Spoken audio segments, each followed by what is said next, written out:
اعوذ باللہ من الشیطان الرجیم، بسم اللہ الرحمن الرحیم۔ ناظرین کرام، پروگرام گنہگاروں مایوس نہ ہو، عامر لیاقت حسین حاضر خدمت ہے۔ اللہ کیا پیارا نام ہے، کتنے خوبصورت حروف ہیں، کتنے قیمتی کلمے ہیں، اور کیا حسین تعبیر ہے۔ کیا اس کا کوئی اور ہم نام ہے ناظرین؟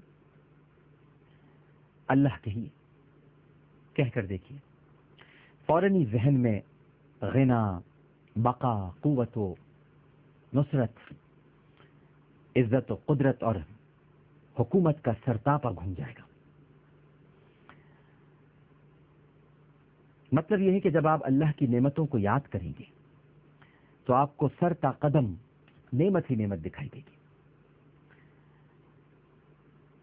یعنی پوری دنیا آپ کے پاس ہے۔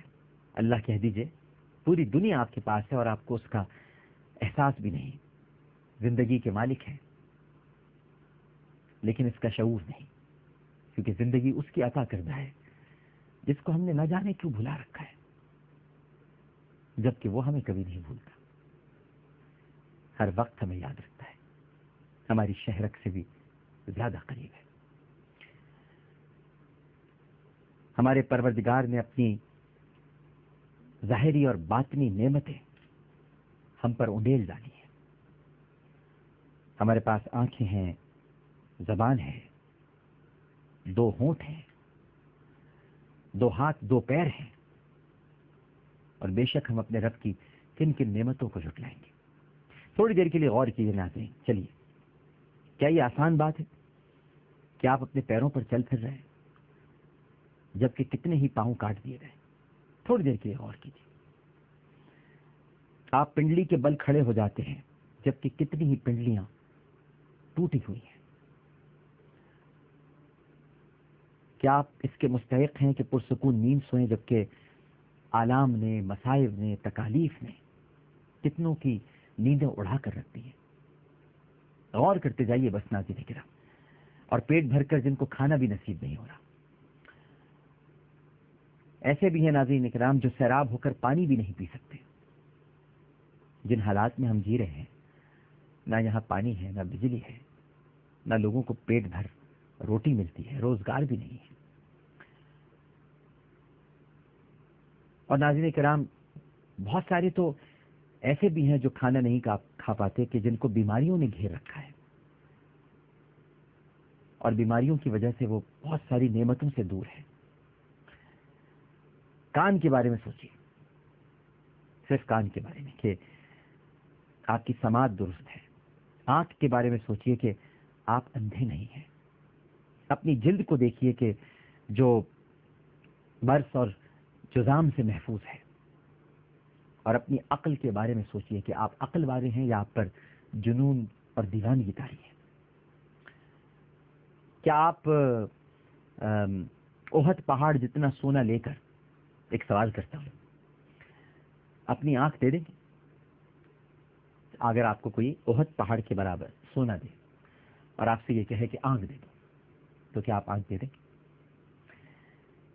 کیا آپ طور پہاڑ کے برابر، یہ سارے مشہور پہاڑ ہیں اس لیے ان کا ذکر کر رہا ہوں، طور پہاڑ کے برابر آپ کو اگر کوئی چاندی دے اور کہے کہ یہ لے لو اور اپنی سماعت دے دو، تو کیا آپ اپنی سماعت دے دیں گے؟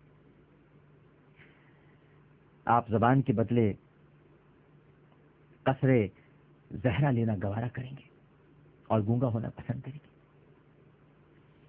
کیا آپ یاقوت اور موتی لے کر اپنے ہاتھوں کا سودا کر لیں گے؟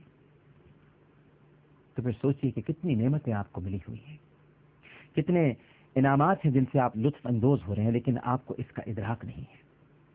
آپ کیا، مجھے اس کا ادراک نہیں، ہم ہی کو اس کا ادراک نہیں ہے۔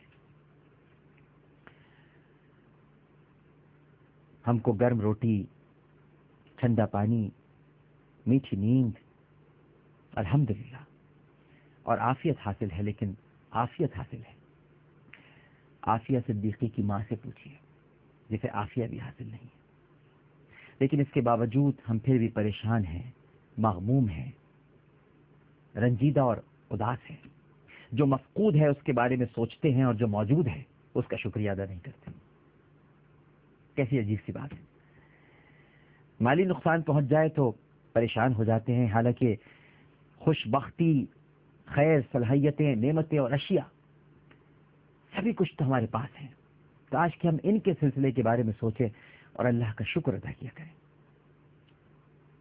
ہمارے نفوس میں بھی ہمارے لیے نشانیاں ہیں، لیکن ہم ان کے بارے میں نہیں سوچتے. ماضی میں جینا، ماضی کے غموں کو یاد کرتے رہنا اور ہر لمحے انہی میں بس مصروف رہنا، ان پر رنج کرنا، میں تو سمجھتا ہوں کہ بے وقوفی کی علامت ہے. اس سے ارادے مزمحل اور موجودہ زندگی مقدر ہو جاتی ہے. حکما کہتے ہیں کہ ماضی کی فائل لپیٹ کر رکھ دی جائے، اسے کھولیے مت، بند کر دے بس ایک مرتبہ، بھلا دینا چاہیے. جو گزر گیا وہ گزر گیا. یاد لوٹا نہیں سکتی اس کی، اور نہ کوئی رنج اور غم اور فکر اسے زندہ کر سکتی ہے، کیونکہ ماضی کا مطلب ہے عدم. اور ماضی پرستی کے مرض میں مبتلا رہنے والے ایسے مریض بن جاتے ہیں ناظرین کرام، جن کو زندگی بھر ہر وقت رنجیدگی اور اداسی گھیرے رکھتی ہے، اور وہ مایوس رہتے ہیں، اللہ کی رحمت سے مایوس ہو جاتے ہیں، اداس ہو جاتے ہیں. جو چھوٹ گیا اس کی پرچھائیوں سے پیچھے چھڑائیے، کیونکہ آپ کو اصل کی طرف لوٹنا ہے. ویسے بھی کہتے ہیں کہ آپ دریا کو اصل کی طرف، سورج کو مطلع کی طرف، بچے کو ماں کے پیٹ میں، دودھ کو چھاتی میں اور آنسو کو آنکھ میں واپس نہیں لا سکتے. لہذا ماضی میں رہنے کے بجائے حال کی فکر کیجیے. اور اس وقت حال یہ کہتا ہے کہ ہم ایک چھوٹا سا وقفہ لے لیں. وقفے کے بعد گفتگو کے سلسلے کو جاری رکھیں گے. ہمیں یقین ہے کہ آپ سب لوگ ہمارے ساتھی رہیں گے.